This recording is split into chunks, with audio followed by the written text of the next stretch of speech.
Saudari-saudaraku terkasih dalam Tuhan Yesus Kristus, selamat pagi dan berkah dalam. Selamat datang dalam renungan harian kita, Sabtu 30 September 2023. Kita masuki hari terakhir dari bulan September. Hari ini gereja mengajak kita untuk memperingati Santo Hieronymus, seorang imam dan pujangga gereja. Ia lahir pada tahun 342 dari keluarga yang saleh, namun ia belum dipermandikan. Ia dididik dengan kebiasaan hidup Kristiani dan kerja keras. Ketika berumur 12 tahun, ia diutus ke Roma untuk belajar ilmu hukum dan filsafat. Studinya lancar, namun cara hidupnya tidak tertib karena pengaruh moral orang-orang Roma yang kurang terpuji. Untunglah ia segera sadar dan mulai hidup baik. Ia dipermandikan oleh Paus Liberius. Ia pergi dan berziarah serta berdoa ke makam para martir, para rasul, dan para kudus, sehingga hidup rohaninya semakin meningkat. Pada tahun 370, ia berangkat ke kota Aquileia dan tinggal di sana beberapa lama untuk mendapatkan bimbingan dari Valerianus, uskup yang saleh. Ia kemudian pergi ke Antioquia untuk bertapa di padang gurun. Setelah bertapa 4 tahun, ia meningkatkan hidup rohani dengan doa dan puasa dan sambil belajar. Berkat kemajuan hidup rohani yang besar, ia dianggap layak untuk menerima tahbisan imam pada tahun 379.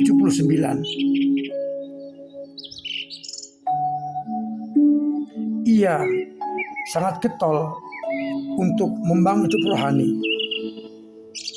Dan kemudian ia ke Roma, diangkat menjadi sekretaris pribadi Paus Damasus. Karena pengetahuan yang luas dan mendalam tentang kitab suci dan kecakapannya dalam bahasa Latin, Yunani, dan Ibrani, ia ditugaskan oleh Paus Damasus menerjemahkan isi kitab suci dari Yunani dan Ibrani ke dalam bahasa Latin.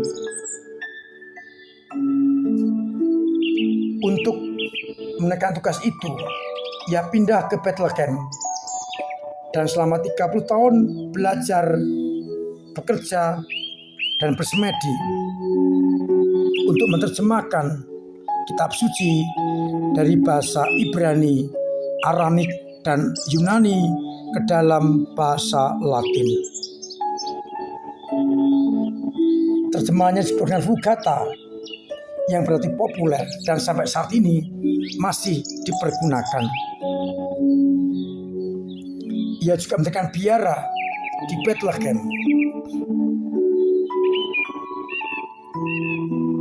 Ia giat untuk terus mewartakan sabda Tuhan. Dan ia wafat pada tahun 420 dan diangkat sebagai orang kudus sekaligus sebagai pujangga gereja yang besar.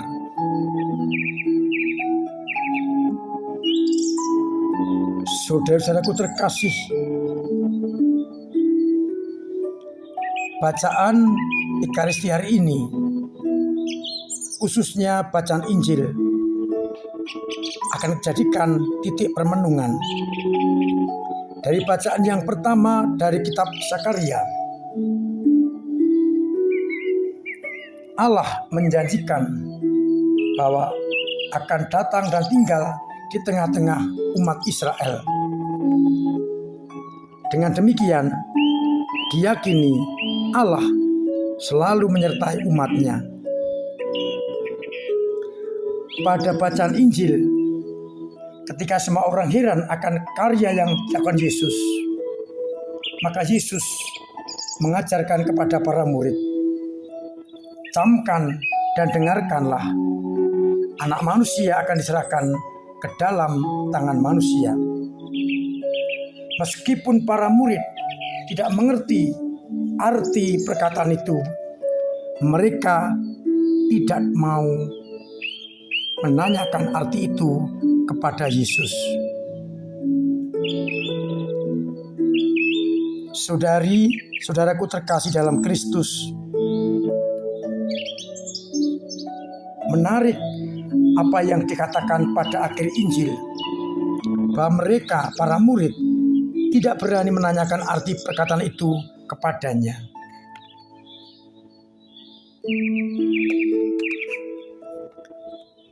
Karena arti perkataan itu jauh tersembunyi bagi para murid. Dalam bahasa Jawa, para murid belum nyanda arti perkataan Yesus. Namun sayangnya, mereka tidak mau menanyakan kepada Yesus. Mungkin takut, mungkin segan, mungkin malu. Sehingga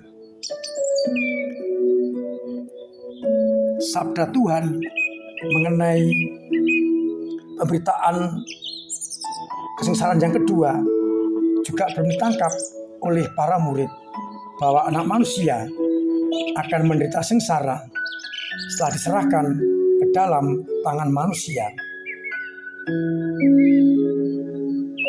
Saudara-saudara terkasih, seringkali kita juga tidak mengerti apa kehendak Allah bagi kita. Namun kita segan untuk menanyakannya, untuk mencari tahu, cenderung diam. Peristiwa-peristiwa yang kita alami sering di luar pikiran kita, dugaan kita. Namun kita tidak mau bertanya kepada Yesus, Allah mau apa atas peristiwa ini, agar kita segera mengerti kehendak Allah dan tidak mengambil jalan yang salah. Maka permenungan yang pertama saya mengajak agar kita semua semakin berani bertanya, mengerti kehendak Allah, agar kita tidak salah melangkah. Penderitaan ataupun hal-hal yang di luar pikiran kita tanyakan kepada Allah. Mau apa Allah atas peristiwa ini, sehingga kita akan mampu untuk hidup tidak lagi dalam angan-angan, tapi benar-benar sesuai dengan kehendak Allah. Yang kedua, kita belajar dari Santo Hieronymus yang mendapat tugas menerjemahkan kitab suci dari bahasa Yunani, Arami dan Ibrani ke dalam bahasa Latin, dengan harapan semakin banyak orang mengenal sabda-sabda Tuhan itu karena terjemahan. Kita sudah menerima sabda Allah, maka kita diajak untuk menerjemahkan sabda itu ke dalam hidup kita sehari-hari, agar dunia dan orang-orang sekitar kita yang melihat perbuatan kita akhirnya mengerti kehendak Allah yang disampaikan lewat sabda-sabdanya. maka tugas kita juga menjadi penterjemah kitab suci dalam hidup kita, sehingga sabda itu semakin dikenal oleh banyak orang. Pertanyaan kedua, sudahkah aku menerjemahkan sabda Tuhan di dalam hidupku, tingkah lakuku, dan karya-karyaku? Mari mohon rahmat Tuhan agar kita dimampukan untuk menerjemahkan sabdanya dalam hidup kita. Tuhan memberkati kita sekalian. Amin.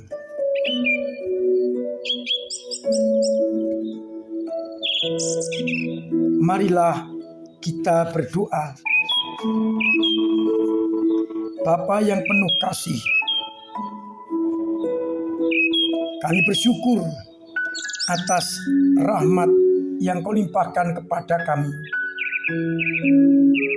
sehingga kami boleh mengalami cinta kasih-Mu. Engkau senantiasa tinggal bersama kami, namun tak jarang kami kurang mengenal. Maka bukalah hati kami untuk mengenal sabda dan kehendak-Mu. Dan biarlah akhirnya sabda itu kami terjemahkan dalam hidup kami setiap hari, agar banyak orang semakin terlibat dan mengenal sabda-sabda-Mu itu. Kuatkanlah iman-Mu yang lemah, doronglah yang mogok. Semoga yang sakit Engkau sembuhkan, yang beban berat Engkau ringankan, yang punya persoalan Engkau urai, agar akhirnya semakin banyak orang yakin dan mengandalkan Engkau di atas segala-galanya.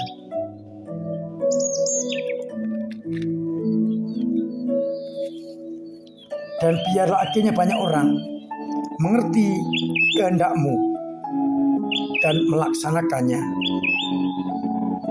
Untuk itu,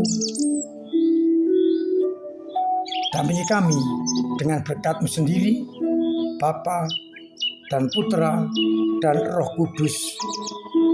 Amin. Saudara-saudaraku terkasih, tetap saya ingatkan, saya anjurkan, bahkan setengah saya wajibkan untuk hidup sehat dengan mematuhi protokol kesehatan, sehingga kita tetap selamat dari ancaman virus corona.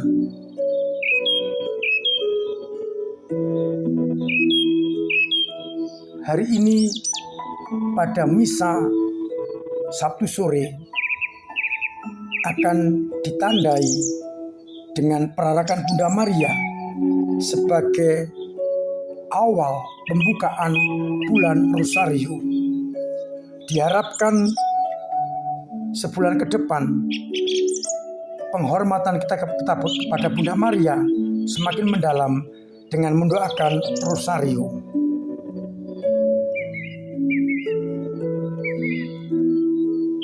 Hari ini dan besok menjadi minggu misi bagi kongregasi MSF.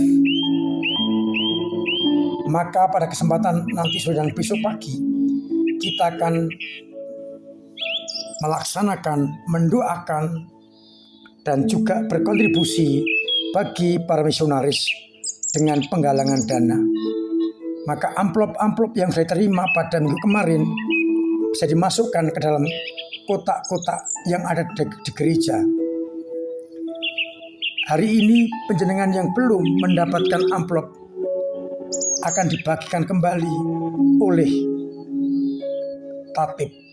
Maka panjenengan yang belum mendapatkan amplop bisa meminta pada tatib setelah pulang dari gereja, dan kemudian bisa diisi untuk dikembalikan mendukung para misionaris.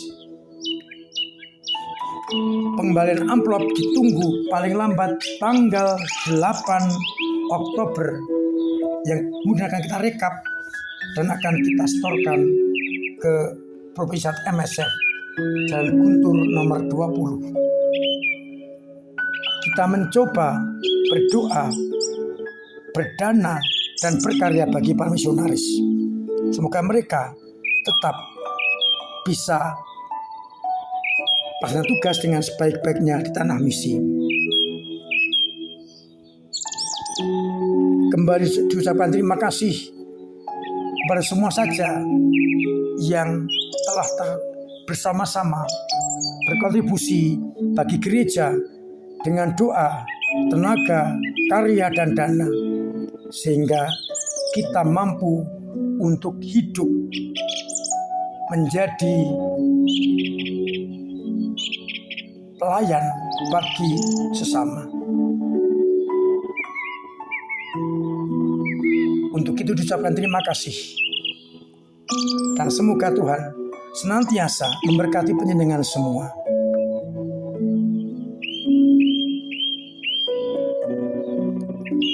Akhirnya saya mengucapkan selamat pagi, selamat merenungkan, salam sehat, Tuhan memberkati.